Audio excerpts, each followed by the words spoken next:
What ramifications does his leadership portend, the Trump administration portend for the African continent, and then when we look at the Kenyan context? I think the key thing to underline is that Donald Trump is a businessman. And as a businessman, he has shown that his main focus in this era is productivity. What he's talking about, you know, the bringing America's golden age. And the strategies he's applying are those of a businessman. Businessmen don't take their companies to war, unlike warriors. That's why he's talking about, if you remember that beautiful phrase he used, that he's going to win over the wars that are ongoing on, meaning ending the wars that are there, and he's going to ensure that there is that he does not declare new wars. One of the main arguments made by the Republicans at one point was that America has declined because it has waged war in every corner of the world, which I tend to agree with. And that has had a cost on America's greatness, because the moment you become the warrior of the world and the rest are developing, then you start to lose. Inversely, if you look at China, from 1980 to date, China has never gone to any war that you can say this is China versus this. Skirmishes here and there, but never major wars. And therefore, China has had the longest period of prosperity, over 40 years. And that is how it has managed to catch up with America and to become a superpower. So China has actually invested in peace in order to develop. And that seems to be the strategy that Donald Trump wants to achieve. And that's good to the Africans, that if we can have peace for at least a straight 5 years without our wars, then many parts of Africa would rise to greatness.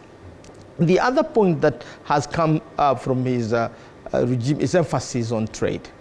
And I think for Africa, he's going to revitalize AGOA, that agreement which was started by Clinton. Clinton, yes. And it's one of the longest legal framework that has been there for Africa and America to engage. And I think it was there, but under Joe Biden, it did not come out as prominently as it was during the first Trump. And we look forward to it. But I think Trump is going to emphasize more on bilateral relationship with African countries. And you remember Kenya and America were negotiating a bilateral arrangement with America. That didn't go down well with some of Kenya's neighbors. But sometimes you have to say, is the national interest prevail over everything else? We are in East African community because it serves our interest. We are in IGAD because it serves our interest. And therefore, the interests of Kenyans are very, very important. In any case, we are under Kenya Kwanza, meaning Kenya first kind of government. So not very different from the populism of Donald Trump based on American interest. Okay. I think security is going to be a key issue.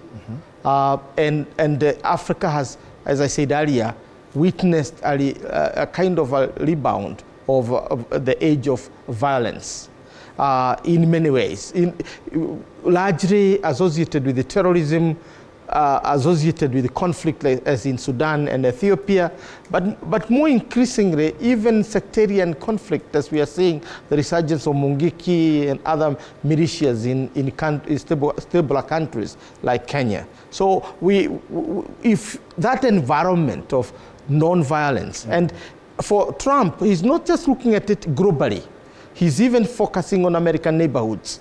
The communities, of blacks and others, the cabals and criminals that are undermining, security of the country. And I think that is the spirit that he'll exude globally. And I think that's important. So I did not get the kind of threatening remarks from the first Trump